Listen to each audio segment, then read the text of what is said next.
back to my channel. Today, I am going to be talking all about rooftop tents. If you clicked on this video, it's probably because you are interested in buying a rooftop tent, or maybe you're just interested in learning more about them.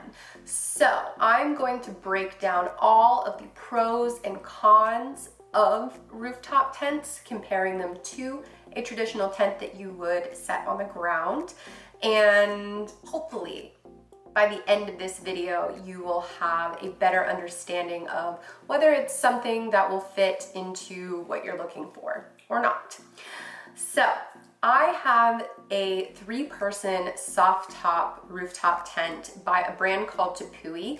I have filmed a full walkthrough video that outlines all of the features of that specific model. So if you're interested in that, I have that linked down below.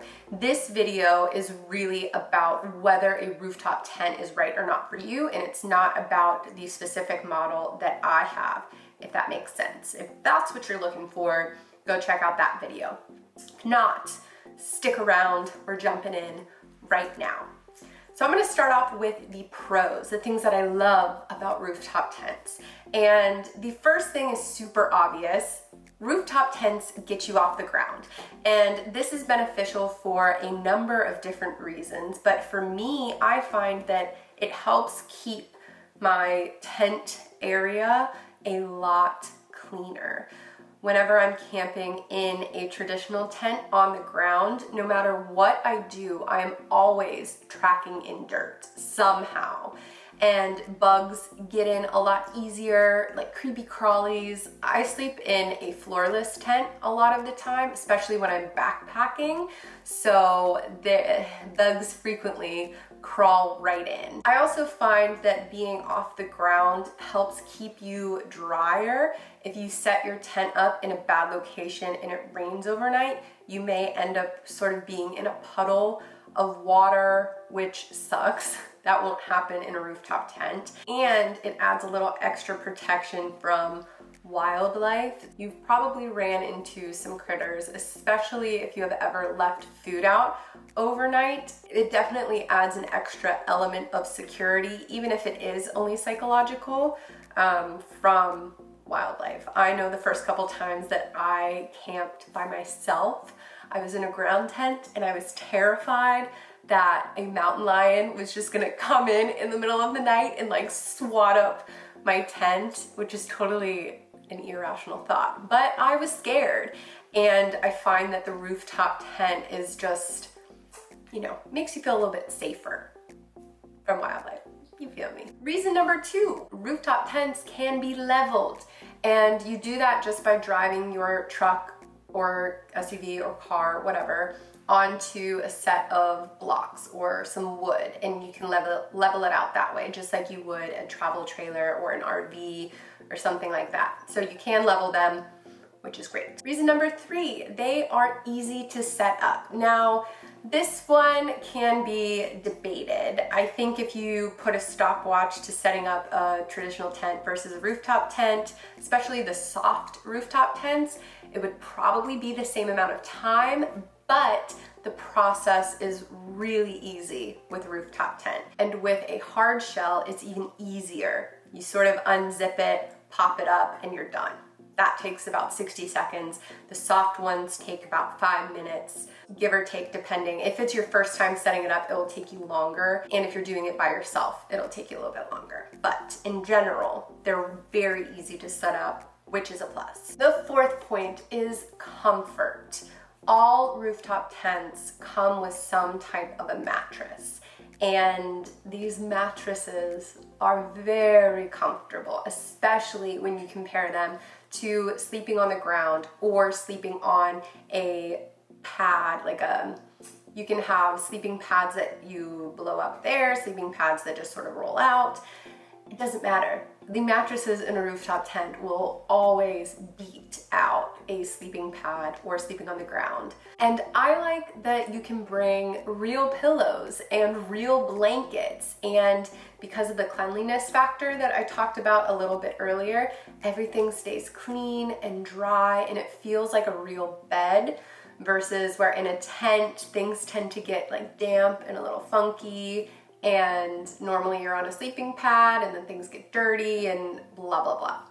Rooftop tents are much more comfortable than traditional tents. So that wraps up the pros to rooftop tents. So now I'm going to dive into the cons or the negatives of rooftop tents. And the first one is the most obvious one. They are expensive. There are two different types of rooftop tents. You may have gotten the gist of that by now. There are soft shells and there are hard shells. The soft shells will run you minimum $1,500 all the way up to $2,000–$3,000. The hard shells, you're looking at minimum of $3,000 and then going up and up from there. So they are much more expensive than a traditional tent. Now I did do a little bit of digging and I found some of the more inexpensive models that I've listed down below.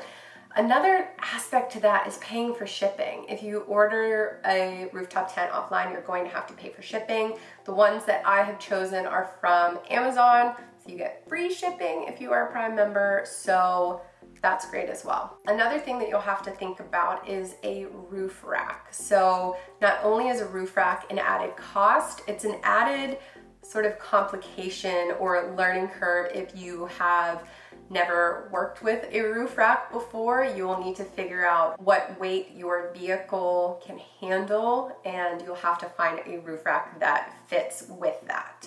So that's my number 2 con, is sort of the issue of dealing with having to attach it to the roof of your vehicle if you've never done it before. My third con, it's heavy. The rooftop tent that I have weighs about 200 pounds. So there is no way that I can get that onto the roof myself. We always have to have at least 2 people, and it's normally pretty awkward and kind of difficult to get up there. So that's like another con. Now, of course, there are models that are a little bit lighter. In general, you're not going to be able to get the rooftop tent onto your vehicle by yourself. My fourth con, I think I'm on number 4, is the storage of your rooftop tent when you're not using it. So I personally don't like leaving the tent on top of the truck when we're not using it because it's loud when you're driving.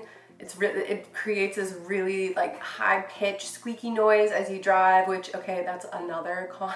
But when you take it off and you're trying to find a spot to put it, it takes up a pretty big footprint. So you have to have either a garage or a shed or somewhere that you can store it. And it takes up obviously a lot more room than a traditional tent would. So that is another con for me. 5th or 6th, maybe, I don't know what we're on. Rooftop tents aren't great for large families. I grew up camping and we had a huge 6-person tent, and my brothers and sisters, mom and dad would all sleep in this tent together, and it was so much fun. And if you're looking for that out of a rooftop tent, you're not gonna get it. Rooftop tents don't fit more than 3 people, and the model I have is technically a 3-person, but I would not recommend sleeping 3 people in there. My final con for rooftop tents, and this is a really big one, you have to pack up everything if you want to move your vehicle. Doesn't sound so bad at first, but imagine camping in a national park. And you have your campsite, you have your rooftop tent set up, and then you want to leave to go explore. You have to pack up everything. And if you are in an area where you don't reserve campsites, that it's kind of like a first come, first serve, and that might not be so much an issue in national parks specifically, but you catch where I'm going with this. If you're at a spot where it's first come, first serve, and you have to move your entire vehicle with your tent on top of it, and then you have nothing to sort of mark your spot, or maybe you'll like try and leave out chairs, that's just like a nightmare waiting to happen. So that is a very big con to rooftop tents. You have to pack it up every time you leave and go somewhere, which is a pain in the butt. All right, I think that's it. All in all, even though I had so many more cons than pros, I really love rooftop tents. I feel like the comfort that they give you and cleanliness that they give you is just so much greater than some of the cons, at least for me in the way that I like to use a rooftop tent. But ultimately it's going to depend on what you like to use your tent for. So hopefully this list of pros and cons has really helped you make a decision on whether this is the right fit for you or not. But if you have any questions on rooftop tents, leave your comments below and I will do my very best to answer all of the questions. I think that rooftop tents are kind of a game changer, and you may be surprised to hear me say that after all of the negative things that I said, but I really do think that the pros outweigh the cons for me, from my opinion. Okay, well, that is it, YouTube. Thank you so much for watching, and I will see you guys in the next video.